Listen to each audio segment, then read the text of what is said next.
Hi guys, and welcome back to Adams Aquatics. We're here today for another vlog style video where I'm going to take you through the ins and outs of what's happening in the fish room this week. So I made some decisions based on a few things that have been going on in my personal life to make one video a week, which will be my vlog style video, and they'll maybe come out on a Tuesday, maybe come out on a Wednesday, but we're going to be going down to one video a week. So just to kick us off, I've been looking here at my Epistogar Pandoro, my male, who's been growing on really well. I'm really happy with him. He's looking absolutely fantastic.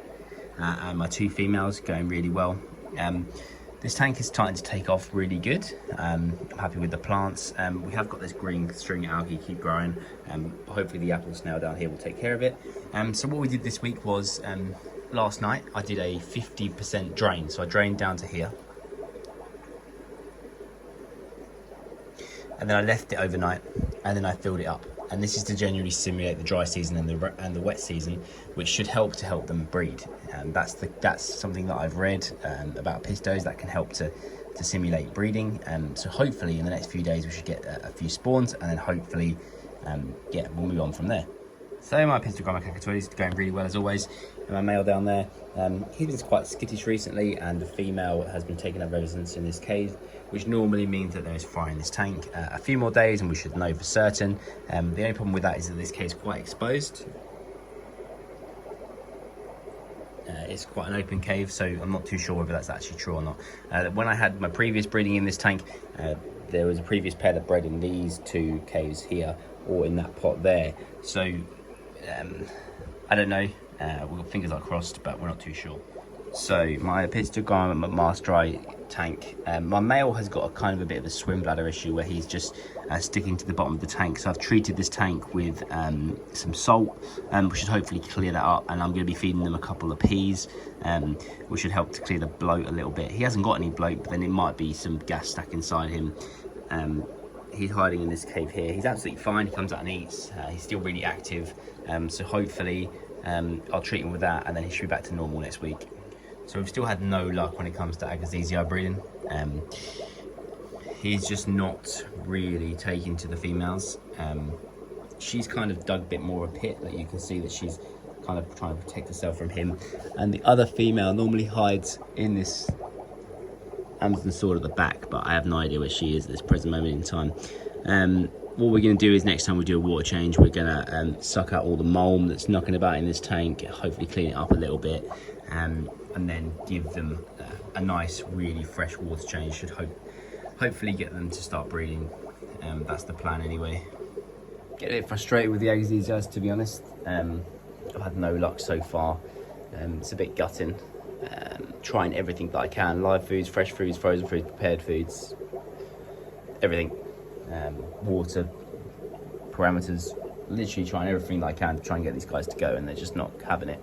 So we're just going to keep going. At least he's tolerating them this time. You know, the first time he had a female in there, he kind of obliterated her, but hopefully we should get some spawning in the next, I don't know, I want to say 6 months. He's over a year old now. Probably got another few years out of him. Fingers crossed. So the dark black chin tank, he's been absolutely amazing recently, really active, really around. I haven't seen any of the females. Oh, I lie, there's one there. I haven't seen the other female for a couple of days. She comes out for feeding times. Again, I did the same thing with these guys where I did the 50% drain and filled up, and hopefully we should see some breeding action. It's a trick that's supposed to work. If not, I'm going to start adding some tannins to this tank. So next time I go to the fish shop, I'm going to get some catappa leaves and all that jazz to try and lower the pH a little bit. See if we can get some sort of spawning action going from these guys. I love watching him. He's probably one of my favourite pistos in the fish room, and his female's the same. Their interaction between the two is really cool. So my Epistogar Bedshire tank, he will be getting 2 females on Friday, which is really good news. They've been confirmed, they're in. I've left them with the fish shop for a little while just to make sure that they're healthy before I bring them home. You know, I've had quite a lot of troubles recently where I brought pistos home on the day or 2 days after they've been transported, and they've not ended very well. So I decided to leave them for a week this time, just to make sure that they've got a break between when they've been transported and when they arrive here. And then hopefully they should settle in nicely with him. He's currently hiding, as always. The boy's always hiding. He's probably in here. That's where he normally is. But hopefully with a few females, we should see him out more recently, and we should see him darken up. He's very pale at the moment. And I think that's mainly due to the fact that he has no companions. He's on his own. He's been on his own for 5 months now. So there he is there. So hopefully with some companions, he will start to be a bit more active. Also confirmed is 2 Apistogramma borellii females. He's always super active. He swims around, he like buzzes around like a little flying saucer. Really love watching him. He's still in here with that one master eye female that needs to get out before I go and get them on Friday. But yeah, hopefully we should get them in here soon and then start to see some breeding action. There's lots of caves for the females to hide in. Obviously he's quite big, same with him, he's quite big. So I might separate the females to begin with, let them grow on a little bit before we put them in. And we'll wait and see how big they are when I pick them up. So something a bit negative this week. I have a colony of my Ocelotus Gold that are growing on really well. Lots and lots and lots of fry. And then obviously you have the 2, you have used to be 3 adults in here. But one day down here, I found one of the adults buried underneath a load of gravel. So I was like, oh, the other male must have obliterated him, you know, let's just get him out. So I grabbed him with some tweezers and he was actually alive. So he's up here in this holding tank now. He's recovered really well, and he's doing really well. And then these 3 are doing really well. I'm not sure whether I'm going to introduce them all together anymore, just because of the aggression that I saw recently between the big male, who I'm trying to get some video of for you guys, and the smaller male, which is obviously the one that's been removed from the tank. There he is there. So he used to take up residence in this side of the tank. This is where he used to live, and this is where he used to, you know, take up residence. But now he's decided that he wants to own the entire tank and get very aggressive. So not really too sure what I'm going to do with these guys. I'm just loving watching the fry grow, to be honest. There's literally about 15-20 of them in here, all different shapes and sizes. Must be all from different spawns.